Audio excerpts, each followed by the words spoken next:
আসসালামু আলাইকুম, আমি শিলি সুলেমান। কেমন আছেন সবাই? চলেন আজকে একটু মেনু প্রাইজিং নিয়ে কথা বলি। অনেক সময় হয় যে আমরা বিজনেস ওনাররা, ফুড ট্রাক বিজনেস ওনাররা যখন কোনো ইভেন্টে যাই, অফকোর্স ওখানে অনেক ফুড ট্রাক থাকে। অ্যারাউন্ড আমি হাইয়েস্ট করেছি 16টা ফুড ট্রাকের সঙ্গে। সো এরকম যদি হয় তখন কি হয়, একটা ফুড যখন সব সেট আপ হয়ে যায় তখন এক একটা ফুড ট্রাকে যারা কাজ করেন ওরা বের হয়ে আসে, ওরা বিভিন্ন ফুড ট্রাকের প্রাইসগুলো দেখে দেন ওদের প্রাইসটা একটু কমায় দেয়। এটা কখনো করবেন না। কারণ হচ্ছে আপনি জানেন আপনার খাবারের কোয়ালিটিটা কেমন, আপনি জানেন যে আপনার ব্র্যান্ড কত দূর মানুষ পছন্দ করেছে।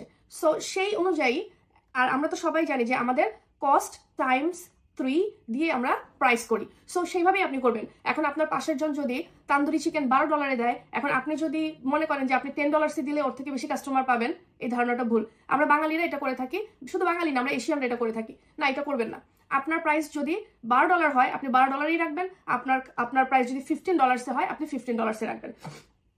মানুষ যদি আপনার খাবার পছন্দ করে, কাস্টমার যদি আপনার খাবারটা লাইক করে, এখানে প্রাইস ম্যাটার করে না। কাস্টমার পছন্দ করে কোয়ালিটি, আপনার অনেস্টি। সো এটা সবসময় মাথায় রাখবেন। যখনই কোনো ফুড ট্রাক ইভেন্টে যাবেন কিংবা কোনো এরকম কোনো ইভেন্টে যাচ্ছেন যে আপনার সাথে সেম জিনিসটা হয়তো আরেকজনের আছে, এখন তার থেকে আপনার প্রাইসটা লো করে দিতে হবে না। আপনি কথা বলবেন কোয়ালিটি নিয়ে, আপনি কথা বলবেন আপনার সার্ভিস নিয়ে, তারপর যেটা আপনার প্রাইস আপনি সেটাই করবেন। আশা করি ভালো লাগবে। Bye bye.